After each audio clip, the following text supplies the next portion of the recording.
میں مبلغ بنوں سنتوں کا، خوب چرچا کروں سنتوں کا، ہو کرم بہر خاک مدینہ۔ الحمدللہ رب العالمین والصلاة والسلام علی سید المرسلین، اما بعد فاعوذ باللہ من الشیطان الرجیم، بسم اللہ الرحمن الرحیم۔ الصلاة والسلام علیکہ یا رسول اللہ وعلی آلک واصحابک یا حبیب اللہ، الصلاة والسلام علیکہ یا نبی اللہ وعلی آلک واصحابک یا نور اللہ۔ فرمان مصطفیٰ صلی اللہ تعالی علیہ وآلہ وسلم، نیت المؤمن خیر من عملہ، مسلمان کی نیت اس کے عمل سے بہتر ہے۔ اللہ کی رضا کے لیے اور ثواب بڑھانے کے لیے اچھی اچھی نیتیں کر لیں، کہ یاد رکھیے کہ کسی بھی نیک عمل کا ثواب اچھی نیت کے بغیر نہیں ملتا، اور جتنی نیتیں اچھی ہوں گی اتنا ہی ثواب بھی بڑھتا جائے گا۔ تو نیت کر لیجئے کہ رضا الہی کے لیے، حصول ثواب کے لیے، علم دین حاصل کرنے کے لیے بیان میں شریک رہوں گا انشاءاللہ۔ تعظیم علم دین کی خاطر جتنا ہو سکا دو زانوں بیٹھ کر خوب کان لگا کر توجہ کے ساتھ بیان سنوں گا۔ جو باتیں سنوں گا اسے یاد رکھوں گا، عمل کروں گا، دوسروں تک پہنچانے کی کوشش کروں گا۔ حضرت عبداللہ بن سلام رحمۃ اللہ تعالیٰ علیہ اپنے بھائی حضرت عثمان رحمۃ اللہ تعالیٰ علیہ سے ملاقات کرنے گئے تو وہ بہت خوش دکھائی دینے لگے اور کہنے لگے کہ آج رات میں نے سرکار مدینہ صلی اللہ تعالی علیہ وآلہ وسلم کا دیدار کیا ہے۔ آپ صلی اللہ تعالی علیہ وآلہ وسلم نے مجھے ایک ڈول یعنی برتن عطا فرمایا جس میں پانی تھا، میں نے پیٹ بھر کر پیا، جس کی ٹھنڈک ابھی تک محسوس کر رہا ہوں۔ تو انہوں نے پوچھا کہ بھائی آپ کو یہ مقام کیسے حاصل ہوا؟ جواب دیا، نبی اکرم صلی اللہ تعالی علیہ وآلہ وسلم پر کثرت سے درود پاک پڑھنے کی وجہ سے۔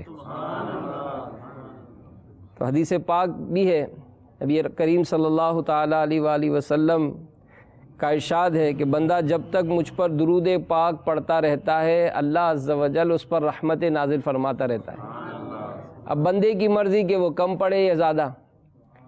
تو بزرگوں کی سیرت کا جب مطالعہ کرتے ہیں تو بعض بزرگوں کے معمولات میں ملتا ہے کہ روزانہ 5000 مرتبہ درود پڑھتے تھے، بعض کے بارے میں 40,000 درود پاک پڑھتے تھے، بعض 3000 صبح پڑھتے، 3000 شام پڑھتے، اور 1000 کی کثرت پر تو کئی بزرگوں کا معمول تھا۔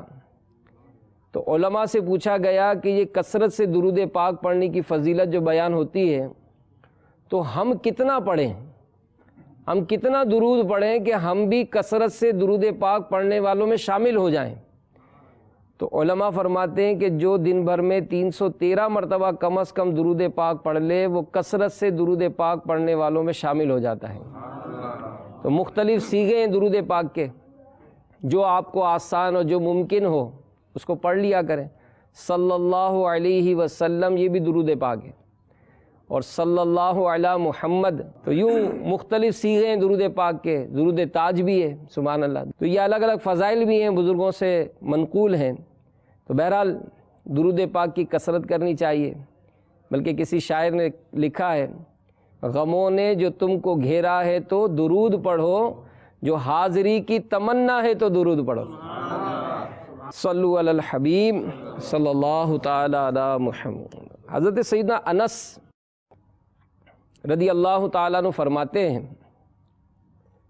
کہ ہم خاتم المرسلین رحمت للعالمین صلی اللہ تعالی علیہ وآلہ وسلم کی بارگاہ بے کس پناہ میں حاضر تھے کہ آپ صلی اللہ تعالی علیہ وآلہ وسلم نے فرمایا کہ ابھی تمہارے پاس اس راستے سے ایک جنتی آدمی آئے گا۔ تو اسی وقت ایک انصاری صاحب وہاں آئے جن کی داڑھی وضو کے پانی سے تر تھی۔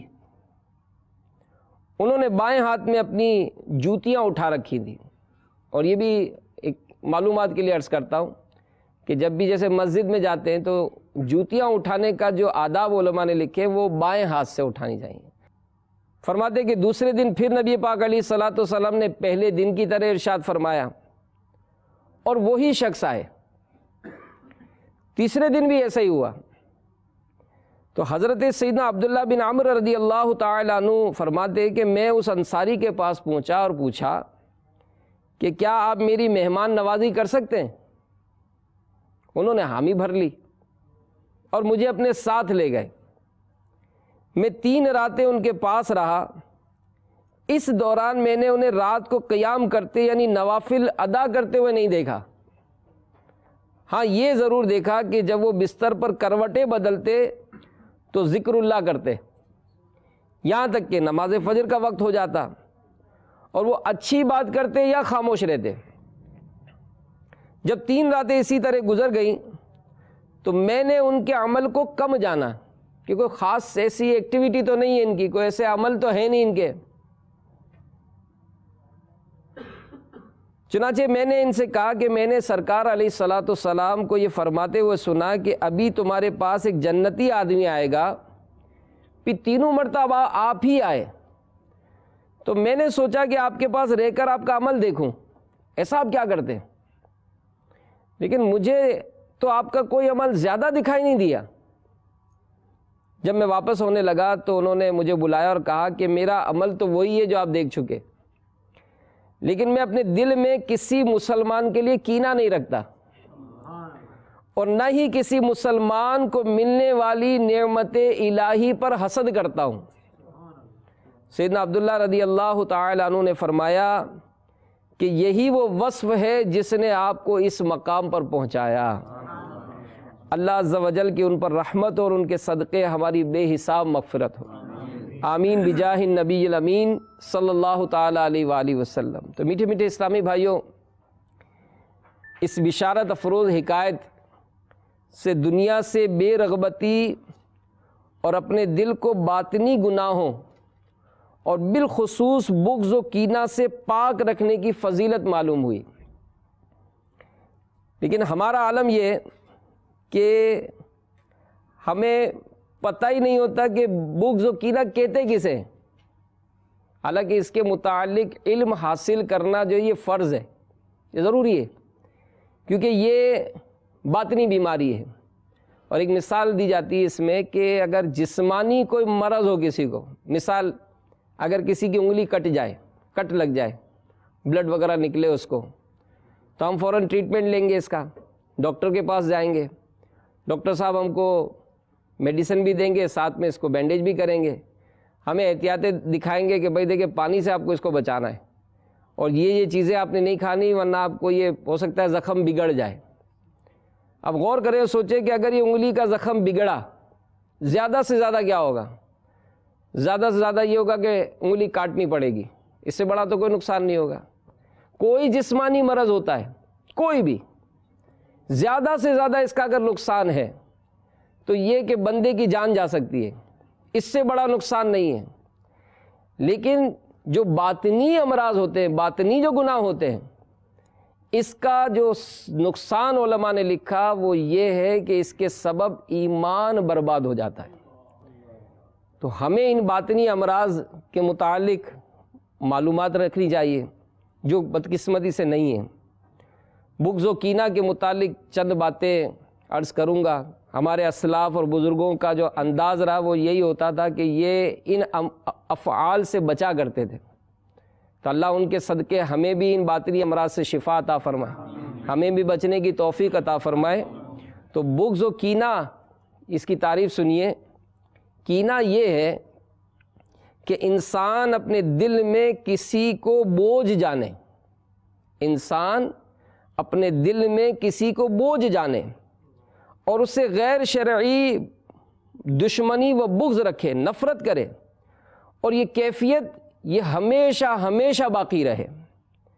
قرآن پاک میں اس کی ممانعت ہوئی، چنانچہ اللہ تبارک و تعالی پارہ 7 سورہ مائدہ آیت نمبر 91 میں ارشاد فرماتا ہے، میرے آقا اعلیٰ حضرت امام اہل سنت مولانا شاہ امام احمد رضا خان علیہ رحمۃ الرحمن کنز الایمان شریف میں اس کا ترجمہ کچھ یوں کرتے ہیں کہ شیطان یہی چاہتا ہے، شیطان یہی چاہتا ہے کہ تم میں بیر اور دشمنی ڈلوا دے شراب اور جوئے میں، اور تمہیں اللہ کی یاد اور نماز سے روکے، تو کیا تم باز آئے؟ تو صدر الافاضل حضرت علامہ مولانا سید محمد نعیم الدین مراد آبادی علیہ رحمۃ اللہ الہادی خزائن العرفان میں اس آیت مبارکہ کے تحت فرماتے ہیں کہ اس آیت میں شراب اور جوئے کے نتائج اور وبال بیان کیے گئے کہ شراب خوری اور جوئے بازی کا ایک وبال تو یہ ہے کہ اس سے آپس میں بغض اور عداوتیں پیدا ہوتی ہیں۔ جو ان بدیوں میں مبتلا ہو وہ ذکر الہی اور نماز کی اوقات کی پابندی سے محروم ہو جاتا ہے۔ تو کسی بھی مسلمان کے متعلق بلا وجہ شرعی اپنے دل میں بغض و کینہ رکھنا ناجائز اور گناہ ہے۔ سیدنا عبد الغنی نابلسی علیہ رحمۃ اللہ القوی فرماتے ہیں کہ حق بات بتانے یا عدل و انصاف کرنے والے سے بغض و کینہ رکھنا یہ حرام ہے۔ تو کینہ، بغض، کینہ یہ حرام اور جہنم میں لے جانے والا کام ہے۔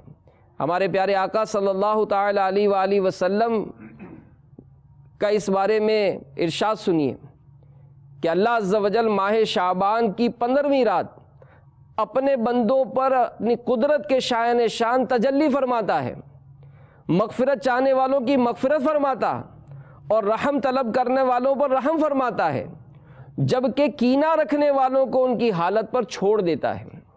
ایک اور مقام پر ارشاد فرمایا کہ بغض رکھنے والوں سے بچو، کیونکہ بغض دین کو مونڈ ڈالتا ہے، یعنی تباہ و برباد کر دیتا ہے۔ تو میرے میٹھے میٹھے پیارے پیارے اسلامی بھائیوں، جیسا کہ میں نے عرض کیا کہ یہ باطنی امراض ہیں، اور ظاہر ہے ہر کوئی اس بات کا خواہش مند رہتا ہے کہ مجھے اللہ تعالیٰ کی رحمتوں سے حصہ ملے۔ تو ظاہری اور جسم اور لباس کی صفائی ستھرائی اپنی جگہ، لیکن دل کی پاکیزگی کی بڑی اہمیت ہے۔ سرکار علی وقار مدینے کے تاجدار صلی اللہ تعالی علیہ وآلہ وسلم کا فرمان طہارت نشان ہے کہ اللہ تعالیٰ تمہاری صورتوں اور اموال کی طرف نظر نہیں فرماتا، بلکہ وہ تمہارے دلوں اور اعمال کی طرف نظر فرماتا ہے۔ تو ہم بظاہر آنے والے کو ویلکم کریں، آئیے آئیے جناب بیٹھیے، گلے مل رہے ہیں، خیریت پوچھ رہے ہیں، آپ کے بچے کی شادی ہو، آپ کو بہت مبارک ہو، اس کو گفٹ پیش کیا جا رہا ہے، اس کو لفافہ دیا جا رہا ہے، لیکن دل ہمارا اس سے سیٹ نہیں ہے۔ ہم اس کو آؤ بھگت ضرور کر رہے ہیں، اس میں ہمارے ہو سکتا ہے دنیاوی مفادات ہوں، لیکن ہمارا دل اس سے سیٹ نہیں ہے۔ اگرچہ وہ آ گیا ہماری محفل میں، وہ آ گیا ہمارے سامنے، لیکن ہم اس کو اندرونی طور پر اچھا نہیں سمجھتے۔ تو یہ اسلام اس بات کی ممانعت فرماتا ہے۔ حجت الاسلام سیدنا امام محمد بن محمد غزالی علیہ رحمۃ اللہ الوالی فرماتے ہیں منہاج العابدین میں کہ دل یہ رب العالمین کی نظر کا مقام ہے، تو اس شخص پر تعجب ہے جو ظاہری چہرے کا خیال رکھے، اسے دھوئے، میل کچیل سے صاف رکھے، تاکہ مخلوق اس کے چہرے کے کسی عیب پر مطلع نہ ہو، مگر دل کا خیال نہ رکھے۔ جو رب العالمین کی نظر کا مقام ہے تو اسے چاہیے تھا کہ دل کو پاکیزہ رکھتا، اسے آراستہ رکھتا، تاکہ رب العالمین کو اس میں کوئی عیب نہ دکھائی دیتا۔ لیکن افسوس کا مقام ہے کہ دل تو گندگی، پلیدگی، غلاظت سے لبریز ہے، مگر جس پر مخلوق کی نظر پڑتی ہے اس کے لیے کوشش ہوتی ہے کہ اس میں کوئی عیب اور قباحت نہ پائی جائے۔ میرے دل سے دنیا کی چاہت مٹا کر، میرے دل سے دنیا کی چاہت مٹا کر، کر الفت میں اپنی فنا یا الہی، کر الفت میں اپنی ربنا یا الہی. تو ہر ایک کو چاہیے کہ پہلی فرصت میں اپنے گھر بار، عزیز اقارب، محلے داروں، مارکیٹ یا دفتر میں کام کرنے والوں، ساتھ پڑھنے والوں، الغرض جن جن سے اس کا واسطہ پڑتا ہے، ان کے بارے میں اپنے دل کو پوری دیانتداری سے ٹٹولے. دیکھیں چیک کرنا ہے، کیونکہ میں نے پہلے عرض کیا کہ اس کے سبب ایمان ضائع ہوتا ہے، اللہ عز و جل ناراض ہوتا ہے، اس کے محبوب صلی اللہ علیہ وآلہ وسلم ناراض ہوتے ہیں. تو ہمیں غور کرنا ہے کہ کہیں کسی کے کوئی دشمنی تو نہیں چھپی ہوئی، اسے نقصان پہنچانے کی خواہش تو موجود نہیں، کسی طرح اس کو نقصان پہنچ جائے. اور اگر اسے نقصان پہنچے تو کوئی خوشی تو نہیں ہوتی، اس کی غیبت، چغلخوری، حق تلفی، دل آزاری کا سلسلہ تو نہیں. اگر ان سلسلوں کا جواب ہاں میں ملے تو ہمیں علاج کرانا ہے، اور اس کا علاج بھی آسان ہے. اللہ کی بارگاہ میں توبہ کریں اور غور و فکر اگر روز نہ بھی ہو سکے تو ہفتے میں کم از کم ایک بار کر لیں. کسی دن پہلے مرتبہ تو پورا جائزہ ہی لے لیں، اللہ کرے بعد میں اس کو مستقل عادت بنانے کی کوشش ہو جائے. تو یہ کینے کا علاج کیا ہے؟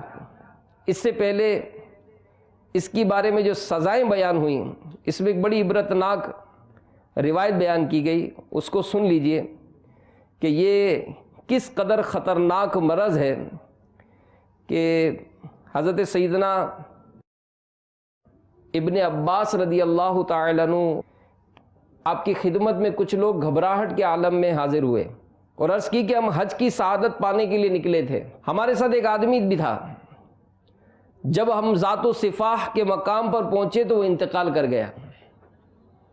ہم نے اس کے غسل کفن کا انتظام کیا، اس کے لیے قبر کھودی، اسے دفن کرنے لگے تو دیکھا کہ اس کی قبر کالے کالے سانپوں سے بھری ہوئی ہے. چنانچہ ہم اسے وہاں بھی نہیں دفنایا اور آپ کے پاس حاضر ہو گئے.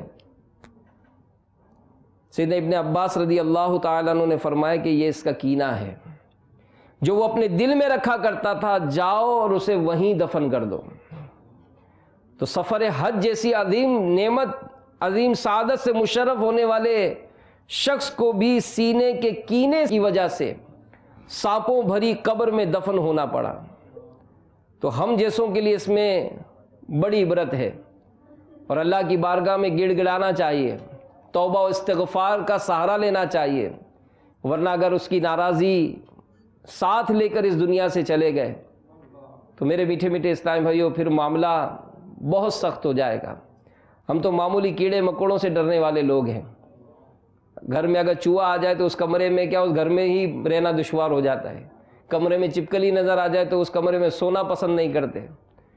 تو اگر بغیر توبہ کیے مرے اور یہ بری افعال دنیا سے لے کر گئے تو قبر میں سانپ اور بچھو آ گئے تو کیا کریں گے؟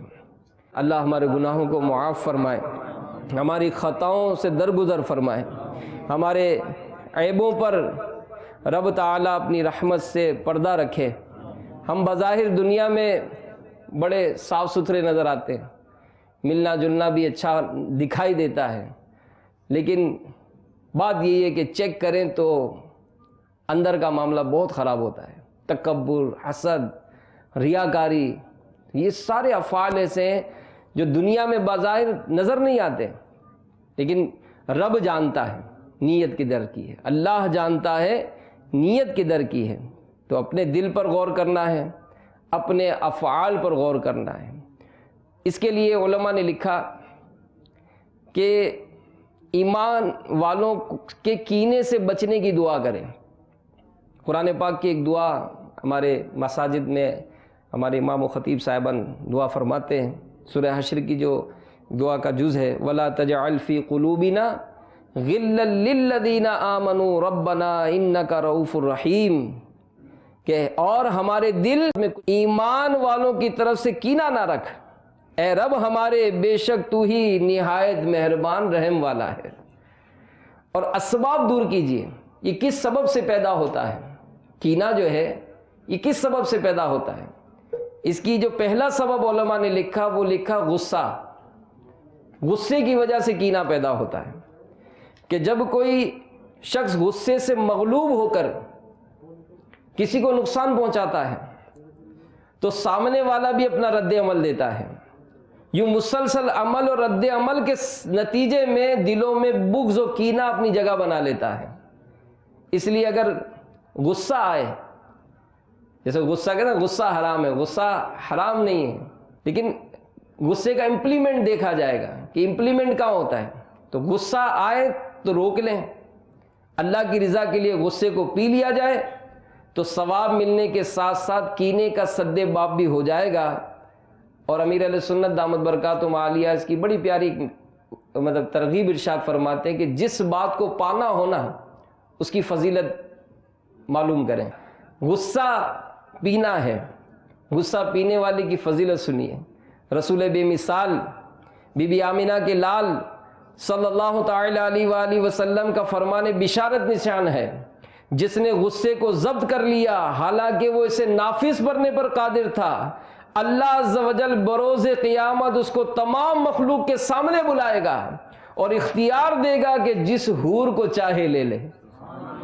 اب رب تعالیٰ کی بارگاہ میں فضیلت مل جائے، ساری مخلوق کے سامنے عزت مل جائے، کون نہیں چاہتا؟ کون نہیں چاہتا کہ مجھے لوگوں میں عزت ملے؟ قیامت کی عزت چاہیے، اللہ نصیب کرے.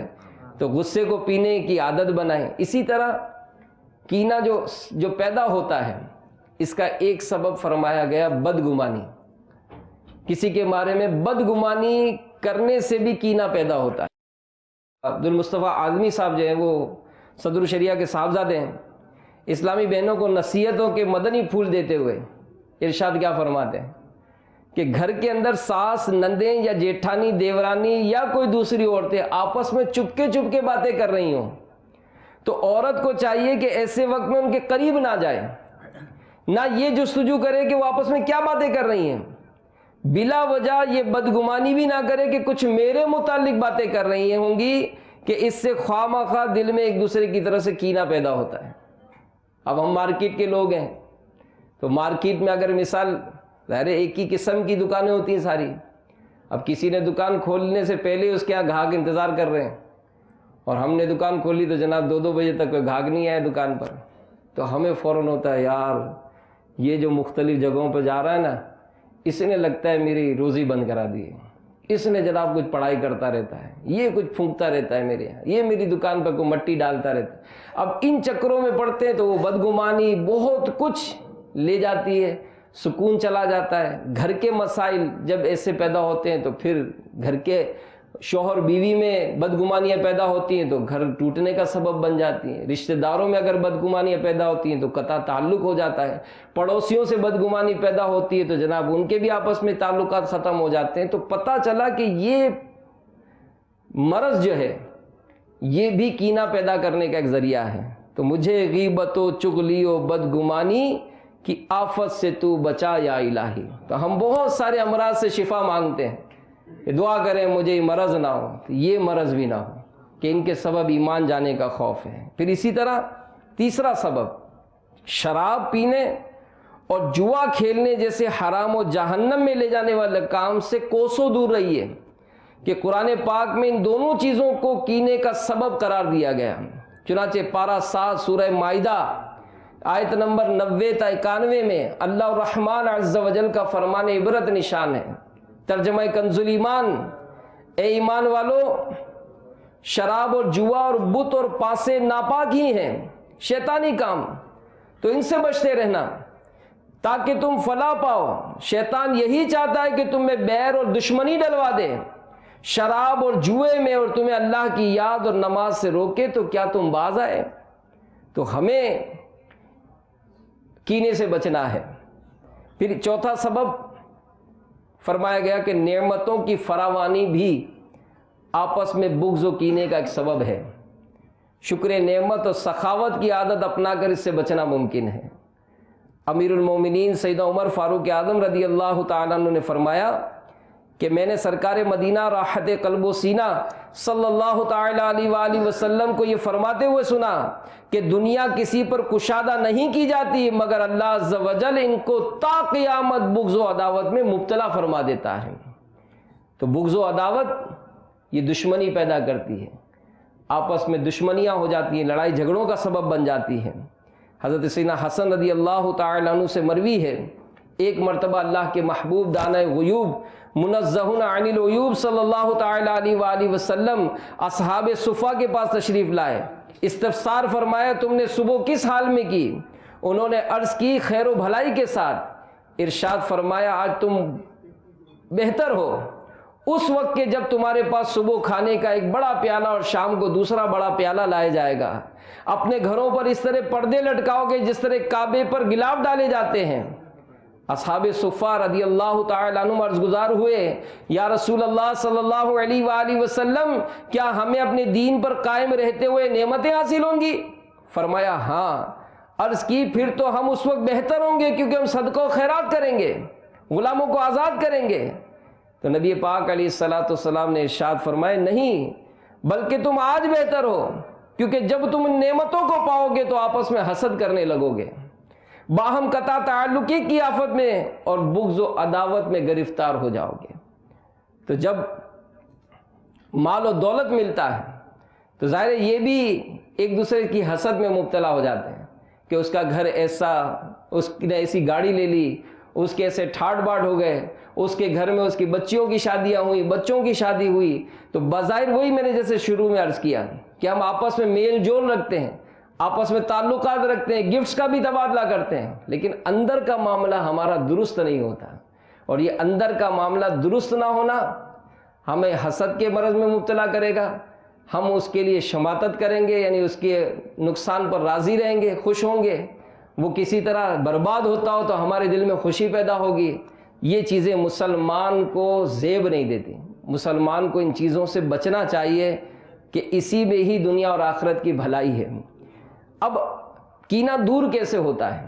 اگر جیسے مثال ہم محسوس کریں کہ فلاں جو ہے اس سے میری طبیعت سیٹ نہیں رہتی، مجھے اچھا نہیں لگتا ہے، لیکن ہمیں اچھا رکھنا ہے کیونکہ ہمارا مسلمان بھائی ہے، اس کا حق ہے کہ ہم اس سے تعلقات اچھے رکھیں۔ تو اس کا علاج کیا کہ آپس میں سلام و مصافحہ کی عادت بنائیے، سلام کریں۔ اور یہ بھی بسا اوقات ہوتا ہے کہ جیسے خاص کر ایسے پوش ایریاز میں کہ اگر کوئی بڑا شخص ہے نا تو وہ یہی کوشش کرتا ہے کہ مجھے سلام کیا جائے، میں سلام نہ کروں، ڈرائیور بھی مجھے سلام کرے، میرے آفس کے لوگ بھی، اسٹاف بھی مجھے سلام کریں۔ سلام کی عادت بنائیں۔ سلام میں پہل کرنے والا اللہ تعالیٰ کے زیادہ قریب ہے، ثواب زیادہ ملتا ہے، گرم جوشی سے پرتپاک طریقے سے جو ملتا ہے اس کو زیادہ ثواب ملتا ہے۔ اور آپس میں ہاتھ ملائیں۔ اب آپ سوچیں گے یار ڈرائیور سے کیسے ہاتھ ملائیں گے؟ تو اگر وہ مسلمان ہے تو ظاہر ہے کیا حرج ہے، یار ہم اپنے پیون سے کیسے ہاتھ ملائیں گے؟ مسلمان ہے تو ملائیں، اسٹاف اگر ہے ہاتھ ملائیں، اس سے کینہ ختم ہوتا ہے اور ایک دوسرے کو تحفہ دینے سے محبت بڑھتی ہے۔ یہ ضروری نہیں کہ بہت بڑا تحفہ دیا جائے، ایک الائچی کا دانہ ہی دے دیں تو محبت بڑھے گی۔ حدیث پاک سنیے، نبی کریم صلی اللہ تعالی علیہ وآلہ وسلم نے ارشاد فرمایا مصافحہ کیا کرو کینہ دور ہوگا، تحفہ دیا کرو محبت بڑھے گی اور بغض دور ہوگا۔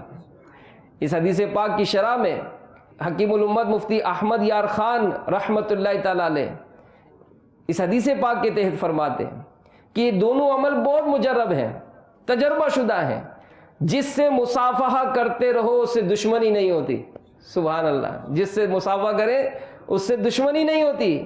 اگر اتفاقاً کبھی ہو بھی جائے تو اس کی برکت سے ٹھہرتی نہیں ہے، شیطان ہے، آپس میں دشمنی پیدا کرتا ہے، بظاہر ظاہر نہیں ہوتی۔ لیکن یہ حیران کن بات، میں آپ کو ایک واقعہ سناؤں گا آخر میں کہ کس قدر یہ نازک مسئلہ ہے۔ یہ کینہ یہ بھائی بہنوں میں بھی پیدا ہو جاتا ہے اور اس کی آفت کس قدر بڑھتی ہے۔ یعنی یہ سمجھ لیں کہ یہ واقعہ جو اخباروں میں آیا یہ لرزہ دیتا ہے کہ یہ آفت کتنی بڑی ہے۔ اس کو نہ صرف ہم آپس کے رشتہ داروں میں، اپنے ملازموں میں، افراد میں نہیں، بچوں میں بھی دیکھیں کہ کہیں یہ منحوس عادت جو ہے ہمارے بچوں میں پیدا نہ ہو جائے، اور یہ بھی پیدا ہو جاتی ہے۔ تو خیر، آپس میں جب مصافحہ کیا جائے تو اس کی ایک سنت یہ ہے کہ کوئی چیز حائل نہ ہو۔ ہاتھ میں رومال ہے، ہاتھ ملایا نہیں، سنت یہ ہے کہ دونوں ہاتھ خالی ہوں۔ تسبیح ہے وہ بھی ہاتھ میں نہیں ہونی چاہیے، ہتھیلی سے ہتھیلی ملے یہ سنت ہے، دونوں ہاتھوں سے مصافحہ کرنا یہ سنت ہے، اور ہتھیلی سے ہتھیلی ملنی چاہیے۔ اسی طرح مسلمانوں سے محبت کیجیے، اگر ہم ہر ایک سے محبت کریں گے تو یقیناً اس سے دل میں دشمنی پیدا نہیں ہوگی۔ اور یہ تو حقیقت ہے کہ جانور سے بھی محبت کی جائے نا تو وہ بھی رپلائی دیتا ہے، جیسے اگر بلی آتی ہے شش کر کے بھگائیں تو بھاگ جائے گی، لیکن جیسے ہی ہاتھ پھیریں تو پتہ چلتا ہے کہ وہ پیروں میں ہی لوٹنا شروع ہوتی ہے۔ تو جانوروں کو بھی محبت دی جائے تو وہ رپلائی دیتا ہے، تو انسان کو محبت دی جائے گی تو رپلائی کیوں نہیں ملے گا؟ تو اب یہ اسٹیٹس الگ ہوتا ہے کہ بسا اوقات اگر مال مل جاتا ہے، شہرت مل جاتی ہے، کچھ عہدہ مل جاتا ہے تو بندہ کہتا ہے یار یہ تو چھوٹا آدمی ہے، یہ چھوٹا آدمی نہیں ہے، ہمارا بھائی ہے، مسلمان ہے۔ پھر اسی طرح اگر رشتہ دار غریب ہیں تو بسا اوقات ان سے بھی اچھا سلوک نہیں کیا جاتا، یہ بھی درست نہیں ہے۔ اور کسی بیان میں مدنی چینل پر نگران شورا نے ایک جملہ کہا کہ غریب ہونے میں دیر نہیں لگتی، غریب ہونے میں دیر نہیں لگتی۔ تو ہمیں اللہ کی بے نیازی سے ڈرنا چاہیے کہ کہیں ہمارا کوئی بڑا بول یا کوئی ہمارا ایسا تکبرانہ انداز اللہ تعالیٰ کو ناراض کر دے، اور یہ ساری نعمتیں، جو شہرت ہے، جو عزت ہے، جو عہدہ مل جاتا ہے، اگر وہ چھن جائے تو ہم نے کیا نہیں دیکھا؟ راتوں رات کہاں مطلب بنگلوں میں رہنے والے بالکل روڈوں پہ آ جاتے ہیں، اتنے بڑے بڑے نقصانات کی خبریں، ایسا کچھ ہوتا ہے کہ ہارٹ فیل ہو جاتے ہیں۔ تو خیر محبت کریں، مسلمانوں سے محبت کریں، بلکہ محبت بھری نگاہ یہ اگر رکھی جائے تو ایک روایت سنیے کہ کوئی اپنے مسلمان بھائی کی طرف محبت بھری نظر سے دیکھے اور اس کے دل یا سینے میں عداوت نہ ہو تو نگاہ لوٹنے سے پہلے دونوں کے گناہ بخش دیے جائیں گے۔ اب ہم آپس میں مل رہے، سیٹ نہیں ہے، لیکن اگر مل نہیں رہے لیکن سیٹ ہے قلبی طور پر تو محبت بھری نگاہ سے دیکھیں گے، حدیث پاک ہم نے سنی کہ دونوں کے اگلے پچھلے گناہ بخش دیے جائیں گے۔ پھر اسی طرح جو ہماری عموماً جو کینہ پیدا ہوتا ہے نا، وہ کوئی دنیاوی دولت، شہرت، عزت کے سبب ہوتا ہے۔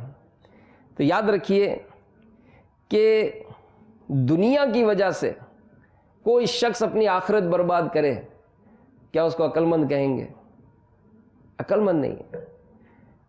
ایک سبق آموز روایت سنیے کہ حضرت سید عبداللہ بن عباس رضی اللہ تعالی عنہما نے ارشاد فرمایا کہ بروز قیامت دنیا کو ایک بدصورت نیلی آنکھوں والی بوڑھی عورت کے روپ میں لایا جائے گا، جس کے ڈراؤنے دانت نظر آ رہے ہوں گے، اور وہ تمام انسانوں کے سامنے ہو جائے گی۔ ان سے پوچھا جائے گا کہ کیا تم اس کو جانتے ہو؟ وہ جواب دیں گے کہ ہم اس کی پہچان سے اللہ کی پناہ مانگتے ہیں۔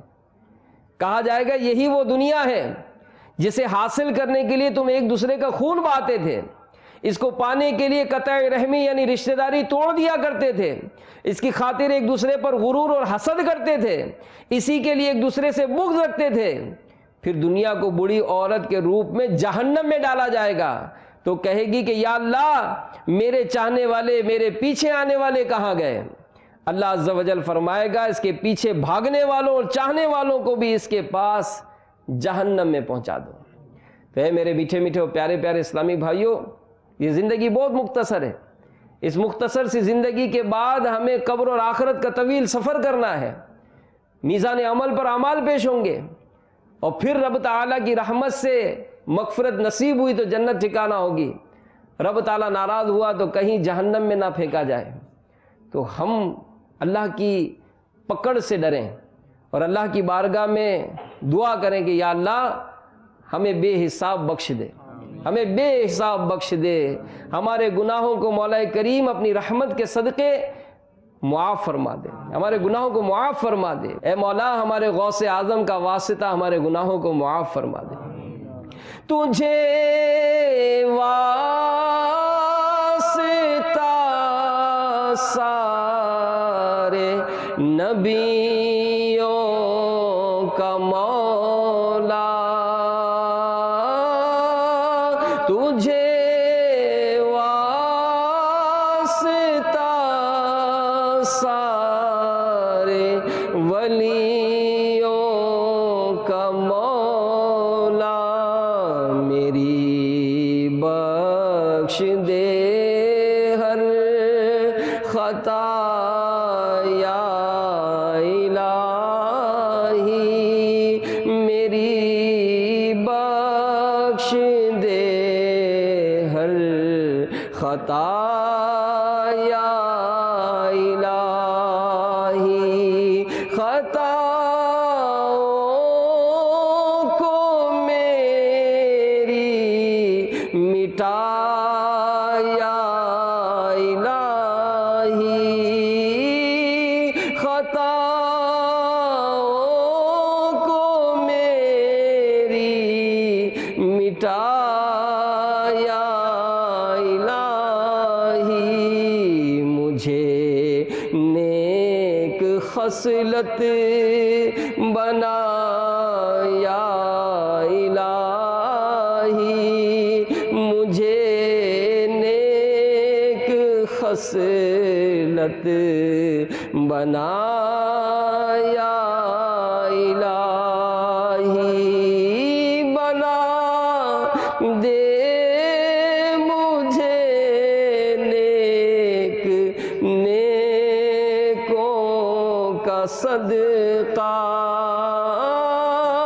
بنا دے مجھے نیکوں کا صدقہ گناہوں سے ہر دم بچا یا الہی گناہوں سے ہر دم بچا یا الہی آمین بجاہ النبی الامین صلی اللہ تعالی علیہ وآلہ وسلم۔ تو میں عرض کر رہا تھا خود بھی اور اپنے بچوں کو بھی بغض و کینے سے بچائیے۔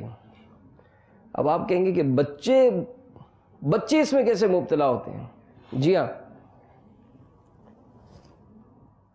ایک سے زائد بچے جس کے گھر میں ہوتے ہیں، بسا اوقات وہ کوئی چیز دینے، پیار و محبت اور شفقت دینے میں برابری کا سلوک نہیں کرتے، اور یہ برابری کا سلوک نہ کرنا بچوں کو آپس میں بغض میں مبتلا کرتا ہے۔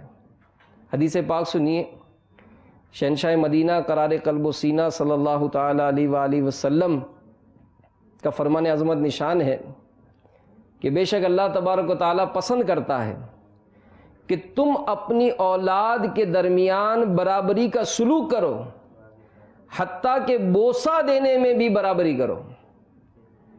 تو بلا وجہ شرعی کسی بچے اور بالخصوص بیٹی کو یہ نظر انداز کر کے دوسرے کو اس پر ترجیح نہ دیں، اس سے بچوں کے نازک قلوب پر بغض و حسد کی تہ جمتی ہے، جو ان کے شخصی تعمیر کے لیے نہایت نقصان دہ ہے۔ معلم اخلاق صلی اللہ علیہ وآلہ وسلم نے ہمیں اولاد میں سے ہر ایک کے ساتھ مساوی سلوک کرنے کی تاکید فرمائی۔ چنانچہ سیدنا نعمان بن بشیر رضی اللہ تعالیٰ عنہ فرماتے ہیں کہ میرے والد نے مجھے اپنا کچھ مال دیا، تو میری والدہ نے کہا کہ میں اس وقت تک راضی نہ ہوں گی جب تک آپ اس پر رسول اللہ صلی اللہ علیہ وآلہ وسلم کو گواہ نہ کر لیں۔ چنانچہ میرے والد مجھے سرکار علیہ السلام کی بارگاہ میں لے گئے تاکہ آپ صلی اللہ علیہ وآلہ وسلم کو مجھے دیے گئے صدقے پر گواہ کر لیں۔ تو سرور کونین صلی اللہ علیہ وآلہ وسلم نے ان سے پوچھا کہ کیا تم نے اپنے تمام بیٹوں کے ساتھ ایسا ہی کیا ہے؟ تو میرے والد محترم نے عرض کی نہیں۔ تو سرکار علیہ السلام نے فرمایا کہ اللہ تعالیٰ سے ڈرو اور اپنی اولاد میں انصاف کرو۔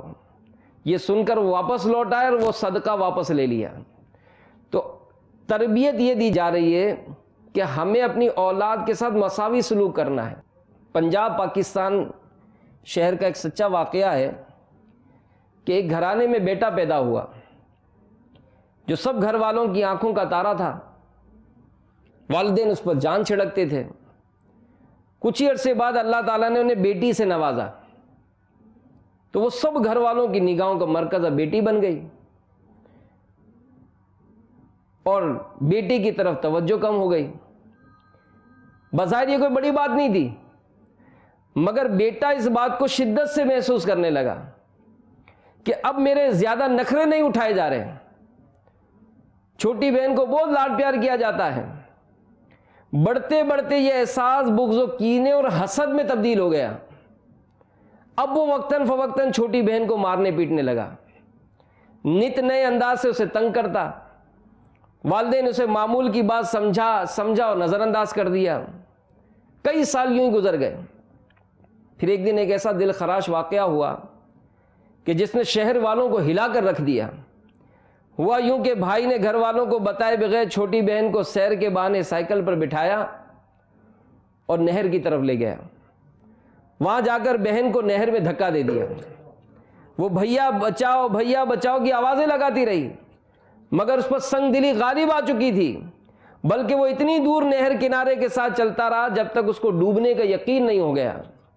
وہ گھر واپس لوٹ آیا، دل ہی دل میں خوش تھا کہ اب صرف اور صرف گھر والے مجھے پیار کریں گے۔ جب گھر والوں کو بچی کہیں دکھائی نہ دی تو اس کی تلاش شروع کر دی۔ اعلانات کروائے گئے، شہر کا چپا چھان مارا، مگر بچی نہ ملی۔ پولیس کو اطلاع دی گئی، تفتیش شروع ہوئی۔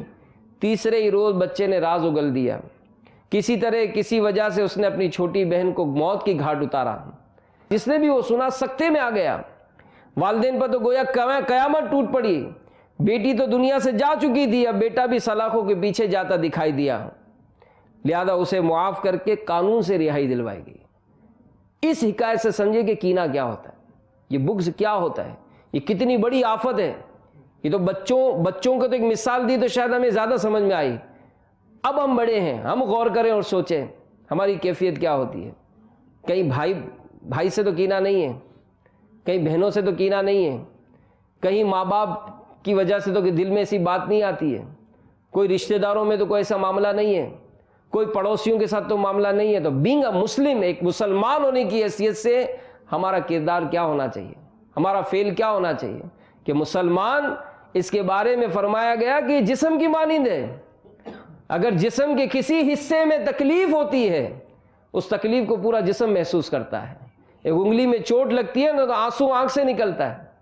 مسلمانوں کی مثال ایک دیوار کی مانند دی گئی کہ ایک اینٹ دوسری اینٹ کو مضبوط کرتی ہے۔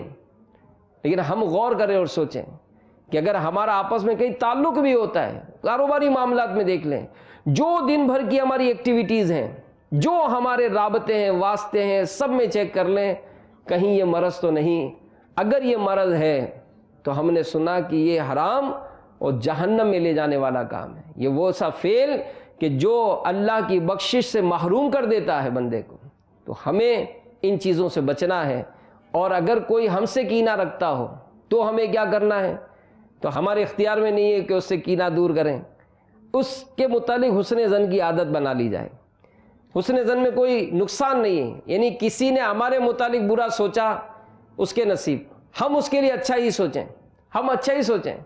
بلکہ بڑی پیاری مثال دی کسی نے کہ اگر آپ کو پرسکون کرنا چاہتے ہیں تو حسن ظن کی عادی بن جائیے، ہر ایک کے لیے اچھا سوچیں گے، انشاءاللہ آپ اپنی طبیعت میں بہت ریلیکس ہو جائیں گے۔ اور اگر یہ نہیں ہوگا تو صرف اور صرف ٹینشن بڑھتا جائے گا، ہر چیز میں ٹینشن بڑھتا جائے گا، زندگی سے انسان بیزار ہو جائے گا کہ کسی طرح میری جان چھوٹے، میں دنیا سے مر جاؤں۔ ایسے معاملات ہو جاتے ہیں۔ بظاہر ہر قسم کی آسائش ہوتی ہے لیکن سکون نہیں ہوتا، ہر قسم کی راحت ہوتی ہے۔ بڑا گھر بھی ہوگا، بڑے کمرے بھی ہوں گے، بہترین پلنگ بھی ہوگا، ایئر کنڈیشن میں لگا ہوگا، تو کہا گیا کہ دولت سے بہترین پلنگ لیا جا سکتا ہے، دولت سے نیند نہیں آ سکتی ہے۔ دولت سے دوا تو مل جائے گی، دولت سے شفا نہیں ملتی ہے۔ تو ہم اگر اپنی لائف کو پرسکون بنانا چاہتے ہیں تو ہم اپنی زندگی میں ایسے اچھے افعال پیدا کریں، ایک اچھے مسلمان بنیں، سچے مسلمان بنیں۔ اس سے ہمارے دین کو بھی ترقی نصیب ہوگی۔ جیسا ہمارے غوث پاک رضی اللہ تعالیٰ عنہ کی سیرت کا ایک واقعہ سن لیجئے، ایمان تازہ کر لیجئے کہ علماء نے لکھا ہے کہ ہمارے غوث پاک رضی اللہ تعالیٰ عنہ یہ گیلان سے بغداد کی طرف جو ہے وہ روانہ ہوئے علم دین حاصل کرنے کے لیے۔ تو راستے میں ڈاکوؤں نے 18 سال بعض کتابوں میں 16 سال بھی عمر لکھی ہے. تو ڈاکوؤں نے حملہ کیا اور لوٹ مار شروع کر دی. ایک ڈاکو آپ کے پاس آیا اور پوچھنے لگا کہ نوجوان کچھ ہے؟ تو آپ نے کہا کہ میرے پاس 40 دینار ہیں. اب اس نے اس بات کا نوٹس نہیں لیا, تھوڑا دیکھا بالا چلا گیا. پھر دوبارہ آیا, نوجوان تمہارے پاس کیا ہے؟ کہا 40 دینار ہیں. اب وہ پکڑ کر اپنے سردار کے پاس لے کر آیا اور کہنے لگا کہ میں اس سے پوچھتا ہوں کہ تمہارے پاس کچھ ہے, تو کہتا 40 دینار ہیں, جبکہ میں نے تلاشی لی تو بظاہر مجھے کچھ نظر نہیں آیا. تو اس سردار نے پوچھا کہ نوجوان تمہارے پاس کیا ہے؟ تو کہا میرے پاس 40 دینار ہے. کہاں ہے؟ تو کہا یہ میری بغل کے نیچے گدڑی میں میری ماں نے سی کر دیے. تو بڑا حیران ہوا اور کہنے لگا کہ لوگ تو اپنا مال ہم سے چھپانے کے لیے جھوٹ بولتے ہیں, تم نے اس کی کوئی فکر نہ کی. تو آپ نے کہا کہ جب میں گھر سے چلنے لگا تھا میری ماں نے مجھ سے یہ عہد لیا تھا کہ بیٹا جھوٹ مت بولنا, تو میں تو اپنے ماں سے کیا ہوا عہد نبھا رہا ہوں. تو جب اس نوجوان کی یہ بات سنی تو وہ سردار رونے لگا, کہنے لگا کہ اس نوجوان کو اپنی ماں سے کیے ہوئے وعدے کا کتنا پاس ہے, ہم بھی تو مسلمان ہیں, ہم یہ لوٹ مار کر رہے ہیں. وہ سب کے سب ڈاکو جو ہے وہ تائب ہوئے اور نیک بن کر اپنی زندگی گزارنے لگے. تو یہ ہمارے غوث پاک تھے کہ جن کی سیرت کا ایک ہلکی سی جھلک ہم نے یہ سنی. تو ہمارے جتنے بھی بزرگان دین اولیاء کرام ہیں ان کی سیرت دیکھیں. یہ اپنے یعنی کوئی ان کو ستاتا تھا, تنگ کرتا تھا, تو یہ اس سے کوئی بدلہ نہیں لیتے تھے, ان کو دعائیں دیتے تھے. غریب نواز رحمۃ اللہ تعالیٰ علیہ, آپ کو قتل کرنے کے ارادے سے ایک شخص بغل میں چھری داب کر آیا اور سب کے ساتھ بیٹھ گیا. ایک ایک کر کے جب سب چلے گئے تو خواجہ غریب نواز رحمۃ اللہ تعالیٰ علیہ نے اس سے کہا کہ شخص اب تو کوئی بھی نہیں ہے, جس ارادے سے آئے ہو میں تیار ہوں. تو اس نے جب آپ کا اخلاق دیکھا تو فوراً قدموں میں گرا اور توبہ کی اور وہ بھی وقت کا ولی بن گیا. تو یہ مسلمانوں کا کردار. مالک بن دینار رحمۃ اللہ تعالیٰ علیہ, آپ کے پڑوس میں ایک آتش پرست نے کرائے پر گھر لیا, ایک پرنالہ بنایا, سارے گھر کی گندگی اس میں ڈالتا تھا. جب کافی عرصہ گزر گیا ایک دن مالک بن دینار رحمۃ اللہ تعالیٰ علیہ کے پاس آیا, کہنے لگا یہ جو پرنالہ میں نے بنایا آپ کو تکلیف تو نہیں ہے؟ آپ نے فرمایا تکلیف تو ہے, میں نے ایک جھاڑو اور بالٹی رکھی ہے, تم جو گند پھینکتے ہو اس کو اٹھا لیتا ہوں. کا غصہ نہیں آتا ہے؟ قرآن پاک کی آیت تلاوت فرمائی. اور غصہ پینے والے لوگوں سے درگزر کرنے والے یہ اللہ کے دوست ہیں, اللہ کے محبوب ہیں. اس نے جب یہ آیت مبارکہ سنی تو کلمہ پڑھ کر مسلمان ہو گیا. تو یہ مسلمانوں کا کردار. تو آج مسلمان بدقسمتی سے اپنے گھر میں بھی ایک دوسرے سے محبت نہیں کر رہے ہیں, رشتہ داروں میں محبتیں نہیں ہیں. کیوں؟ بیسک یہی علم دین کی کمی. علم دین نہیں ہے, بزرگوں کے انداز ہمیں نہیں پتہ, نہ ہم اپنی اولاد کو اس کی تربیت دلاتے ہیں. کوئی مہینہ آئے تو ہمیں چاہیے کہ ہم غوث پاک کی سیرت بیان کریں, خواجہ صاحب کی سیرت بیان کریں. 12ویں شریف کا مہینہ آیا, سرکار کی سیرت پر ہم باتیں سنیں کہ کیسے انداز تھے, کس طرح کی زندگی تھی. تو اگر یہ انداز اختیار کریں گے اس کی برکتیں سب سے پہلے ذاتی طور پر نصیب ہوں گی کہ میں اچھا تو اس کی برکت سے میرا گھر اچھا بنے گا, میرا گھر اچھا ہوگا اس کا اثر میرے محلے پہ پڑے گا, میرا محلہ اچھا ہوگا اس کا اثر میرے شہر پر پڑے گا, میرا شہر اچھا ہوگا اس کا اثر میرے ملک پر ہوگا, پوری دنیا پر اس کی برکتیں ظاہر ہوں گی. تو آج کل بدقسمتی سے مسلمان یعنی اسلام کو بالخصوص جس طرح سے معاشرے میں ایک ہائی لائٹ کیا جا رہا ہے, میڈیا نے جس طرح سے ایک مہم بنائی ہوئی ہے کہ اسلام کے بارے میں جو غلط قسم کے تاثر لوگوں کے اندر ڈالے جاتے ہیں, ہمیں چاہیے کہ ہم اپنے انداز سے اپنے کردار سے ایک اچھے مسلمان ہونے کا عملی مظاہرہ کریں. اور یہی ہمارے بزرگوں کی سیرت سے بھی ملتا ہے, یہی انداز ملتا ہے. اللہ تبارک و تعالی ہم سب کو نیک بنائے, پرہیزگار بنائے, متقی بنائے. اس کی برکتیں ہمیں بھی عطا فرمائے, ہمارے گھر پہ بھی عطا فرمائے. آمین بجاہ النبی الامین صلی اللہ تعالی علیہ وآلہ وسلم. میں مبلغ بنوں سنتوں کا, خوب چرچا کروں سنتوں کا. کرم بہر خاک